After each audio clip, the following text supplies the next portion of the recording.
ഇളനീർ വ്രതക്കാർ ഇളനീർ കാവുകളുമായി കൊട്ടിയൂരിലേക്ക് പുറപ്പെടാൻ തുടങ്ങി. കൊട്ടിയൂരിലെ വൈശാഖ മഹോത്സവത്തിന് നാൾ കുറിക്കുന്ന മേടമാസത്തിലെ വിശാഖം നാളിലെ പ്രക്കുഴ മുതൽ വ്രതം തുടങ്ങുന്ന ഇളനീർ വ്രതക്കാർ ഇടവത്തിലെ ചോതിനാളിൽ നെയ്യാട്ടം മുതൽ ഇളനീർ മഠങ്ങളിൽ പ്രവേശിക്കുന്നു. ഇളനീർ പാദരക്ഷകൾ വിസർജിച്ചും സ്വയം പാചകം ചെയ്തും സ്നാനം, ജപം, ദീപാരാധന എന്നീ ആചാരക്രമങ്ങൾ പാലിച്ചും മഠങ്ങളിൽ തന്നെ കഴിയുന്നു.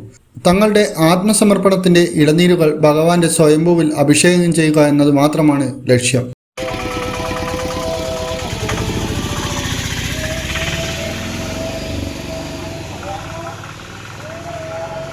മയ്യഴിപ്പുഴയ്ക്കും വളവട്ടംപുഴയ്ക്കും മധ്യ പ്രദേശങ്ങളിൽ മാത്രമേ ഇളനീർ മടക്കാർ പാടുള്ളൂ എന്നാണ് വ്യവസ്ഥ. എന്നാൽ തെക്ക് പരപ്പനങ്ങാടി വരെയും വടക്ക് പയ്യന്നൂർ കാങ്കോൽ വരെയും മഠങ്ങളുണ്ട്. ഇവ ഉപമഠങ്ങളായി ആണ് പ്രവർത്തിക്കുന്നത്.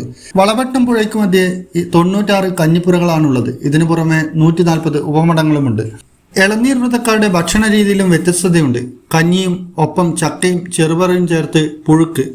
രാത്രിയിൽ ചോറും വെള്ളരിക്ക കറിയുമാണ് കഴിക്കുക. ഓരോ കഞ്ഞിപ്പുരയിൽ നിന്നും കാറ്റും മഴയും വെയിലും വകവെക്കാതെ നഗ്നപാതരായി ആത്മസമർപ്പണത്തിന്റെ ഇളനീരുമായി ആയിരക്കണക്കിന് ആളുകളാണ് ഇളനീർ സമർപ്പണത്തിനായി കൊട്ടിയൂരിലെത്തുക. ഭൂതഗണനാഥനായ വീരഭദ്രനെ യാഗപൂർത്തീകരണത്തിനും ശിവകോപം തണുപ്പിക്കുന്നതിനും വേണ്ടി ശിവപുത്രനായ ഇരവട്ടിക്കാവ് ദേവൻ അയക്കുന്ന മനുഷ്യനാണ് ഇളനീർ എന്നാണ് സങ്കല്പം.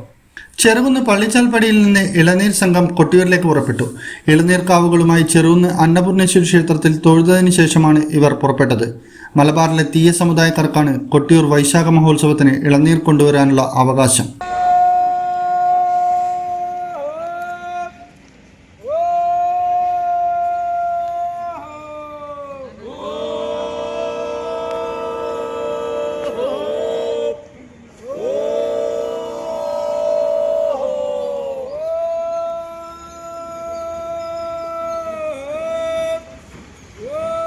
പ്രകൃതിയും മനുഷ്യനും ഭൂതഗണങ്ങളും ദേവഗണങ്ങളും ഒന്നിക്കുന്ന മഹോത്സവമാണ് കൊട്ടിയൂരിലെ വൈശാഖ മഹോത്സവം. പ്രകൃതിയുടെ വരദാനമാണ് ഇളനീർ. ശിവഭഗവാന്റെ കോപം ശമിപ്പിച്ച സന്തുഷ്ടനാക്കിയ ഈ ഇളനീർ അഭിഷേകം കൊണ്ടാണെന്നാണ് വിശ്വാസം.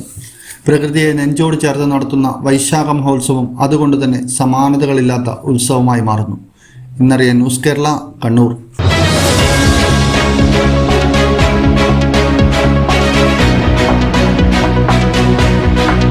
വിവാഹ പർച്ചേസുകൾക്ക് കുറഞ്ഞ പണിക്കൂലിയിൽ സ്വർണം മുൻകൂട്ടി ബുക്ക് ചെയ്യാൻ അഡ്വാൻസ് ബുക്കിംഗ് സ്കീം. പണിക്കൂലിയിൽ 50% വരെ ഡിസ്കൗണ്ട് നേടാൻ മൈ ഗോൾഡ് സേവിംഗ് സ്കീം. പണിക്കൂലി ഒന്നുമില്ലാതെ സ്വർണ്ണാഭരണം സ്വന്തമാക്കാൻ ഗോൾഡൻ ബഡ് സ്കീം. എന്നും വിശ്വസ്തയോടെ സ്വർണം സ്വന്തമാക്കാൻ Aradhana jewellery, Bangalore and city centre, Kannur, Fahaheel and Maliya, Kuwait.